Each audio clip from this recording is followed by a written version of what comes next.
adventures with my very first hearing aids. Hi, I'm Doug, and they say retirement is time to do things that you always wanted to do, but never had time to do. Too busy working, too busy taking care of the family, la di da, all this other stuff. But how about for the first time in a long time, often what has been decades, how about hearing the world the way it's supposed to be heard?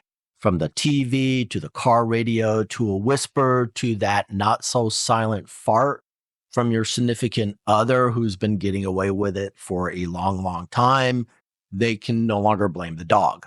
Now, if you stay to the end, I'm going to reveal the brand and model of hearing aids that I went with, so please stay to the end.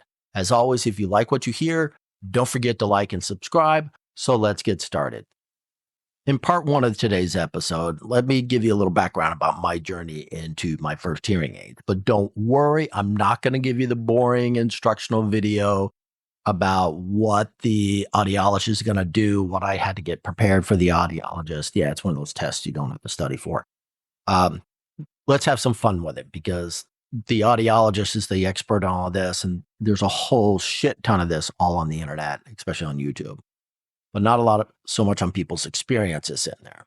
First, I want to say I was diagnosed about 3 to 5 months ago with a high, moderate to severe loss in both ears, with the pain in the ass tinnitus, which I knew for a long time I had. Though I have problems hearing all sounds, the higher pitched ones are especially harder for me, especially if higher pitched sounds are when I'm in a crowded spaces, background noises, think of a presentation, be it the movies, be it a restaurant, anything like that. That's when my hearing gets worse. One thing the audiologist I'm going to point out told me is, she was asking me about my history. I was in the military in the early 1980s, Marine Corps, military police, and never once in any of the training from boot camp to the law enforcement school in San Antonio to in the fleet and all the training that we do to keep up all of our certs and everything else like that, I don't ever recall wearing hearing protection, no ear pro, no nothing. So that probably contributed majorly to my hearing loss. And I probably have had it for a long, long time. And explains to me, and also the audiologist did point out to me, because they quiz you on stuff. And again, sorry, I wasn't going to get into what the audiologist does, but they quiz you and stuff like that. And I realized I sit in the front when there's presentations or sit on the side where I can have an unobstructed view of the instructor, especially what they're talking about, their body languages and stuff. Because for years, I wasn't hearing it properly. So I was doing everything I could to make up for that loss. Yeah, I'm probably a poor lip reader, but I am lip reading and I am taking cues from the body language and stuff. So if these are things that you notice that you're doing, it could be because you have a hearing loss. But there's also something I want to say, and this is kind of poetic or whatever you want to, and it's not me, it's from a neighbor's friend. Marty, you know who you are. But they recently made a joke that maybe the hearing loss for old men, because men are usually the ones losing their hearing first, is by God's design. And it allows us men, when we get older, we can continue to hear our buddies talk because they have lower voices, but it naturally filters out our wife's high-pitched nagging. Yeah. Again, wasn't me, that's Marty. If you have a problem, put it in the comments, I'll pass it to him. I promise. But let me tell you something. Setting my car radio volume to 5 now versus the 15 to 20 is magical. I can hear the quietest shuffle or the not so quiet ones. And I really have to ask this question to those who with hearing aids or those who have perfectly good hearing. How the fuck do you deal with people who refuse to pick up their feet when they walk? My God, it just squeak after squeak after squeak. How do you deal with it? The reason why I laugh about this or complain about this even more so. The second day after I had my hearing aids, my wife and I were out shopping. We went to a TJ Maxx and we're inside there. It's got that big linoleum floor and it sounded like everybody was dragging their feet. I just squeak after squeak after squeak. I had to turn my hearing aids down. How do you deal with it? Please let me know. How do you deal with it? Somebody asked the question, why are you doing it now? Why are you looking at hearing aids now? Well, good question. but if not now, when? And isn't it time for us at this age, especially, to be selfish? We men over the years have put our families and everyone else ahead of us, and we've suffered, especially in our health. And we've lived through the mentality, especially a lot of us who were in the military right out of high school, of the suck it up buttercup. Those days are no longer there, and that type of thinking needs to stop. So, yes, we need to be selfish about our health.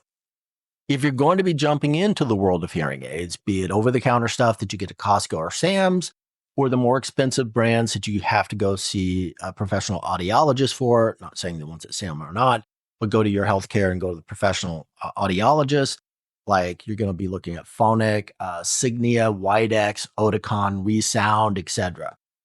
Here's my advice, and I'm going to tell you to take it with a bit of humor when you first get them, and even taking them out for the test drive, because a lot of them let you take it for a test drive for 45 days, give or take. You need to first brace yourself for the world of sounds you have forgotten or never knew existed. And what I mean by this, I never expected to hear every rattle in the car as I drove. And I really do mean every rattle.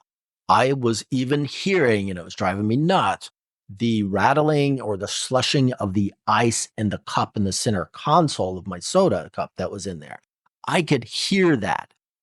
I had to adjust the sound in there. It was insane how much it opened up to me. But I can relate to this because when I was 7 years old, when I got my first pair of glasses, and yeah, I learned how to read by putting the book right there in front of my face, inches from it.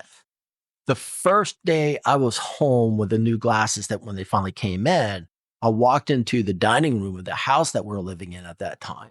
And looking around, my mom had a lot of stuff on the table was on. I could like actually recognize the different colors better. I could recognize things in there. But I looked up into the corner in the ceiling and I'm going, what is that? I've never seen that before. And I'm pointing to it, right? And unfortunately, and everyone looked up and finally saw what I was looking at too. It was a cobweb my mom had missed in the corner, but it's something that normal folks see every day that I wasn't seeing. I'm not saying you should see cobwebs every day, but little things like that.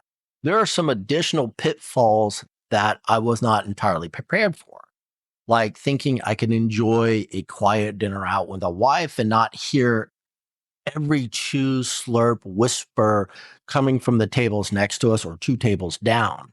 Here's my question. If you've been wearing hearing aids for a while, does this happen to you? How do you guys handle it? Love to hear it. Put it in the comments below. So, what have I learned this past week with these new hearing aids? And first thing that comes to mind is it's not about just amplifying sounds, but it's about hearing what I haven't heard in many, many years. And it's the good, the bad, the ugly, and the great. And I love to be able to say I can hear the birds chirping in the morning or the rustling of the leaves, but it's early winter right now, so there's not many birds out, and I raked up all the leaves or most of them. And but what I can say is when the feral cats my wife has been taking care of that are right around our house, when they start getting into it, I can hear it. When a neighbor's cat comes in the yard upsetting the feral cat colony, I can really hear that. And trust me, that's not something you want to hear when you're first getting up in the morning, nor is it when you're sitting in the den trying to watch a movie. Definitely not something you want to be hearing. It's not a pretty sound. The other thing I want to note that I've learned in this past week is there's a learning curve to social situations. And what I mean, and please don't laugh, do you know how hard it is not to dip into conversations being had by people at the table next to us or two down? It's hard to hold my tongue, especially when I hear people that are talking out of their asses and they have no clue what they're talking about. And it could be a profession that you've been in for 20 years or something you used to do. It drives me insane.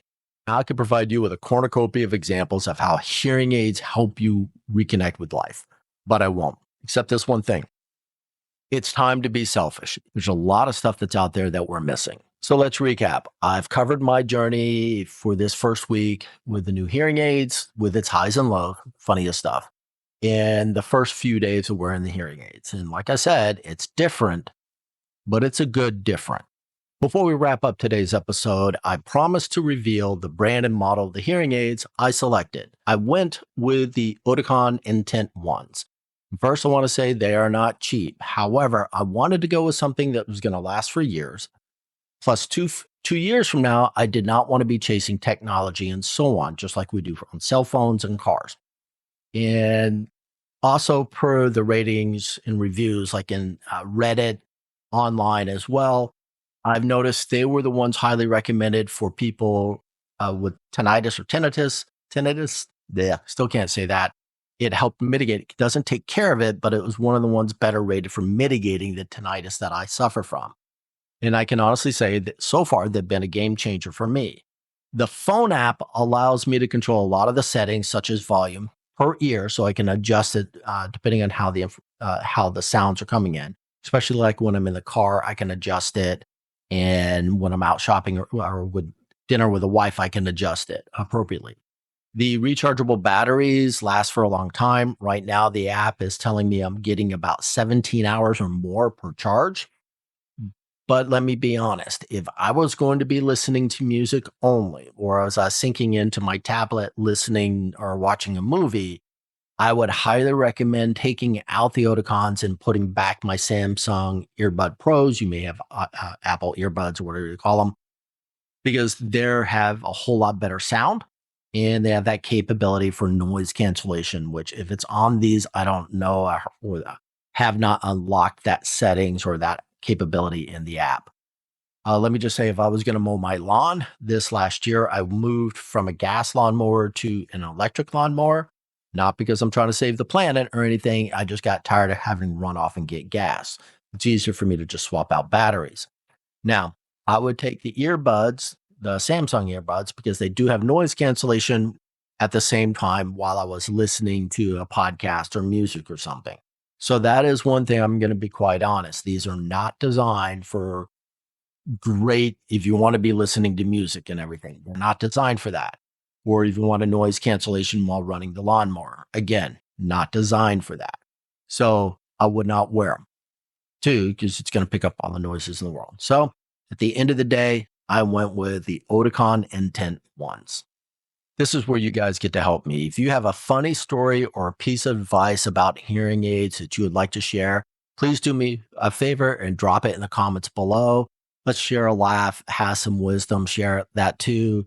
Also, don't forget to hit the like button and subscribe. It really helps with everything else. As always, I'm Doug. This is Dying to Retire, and I'll see you in the next episode.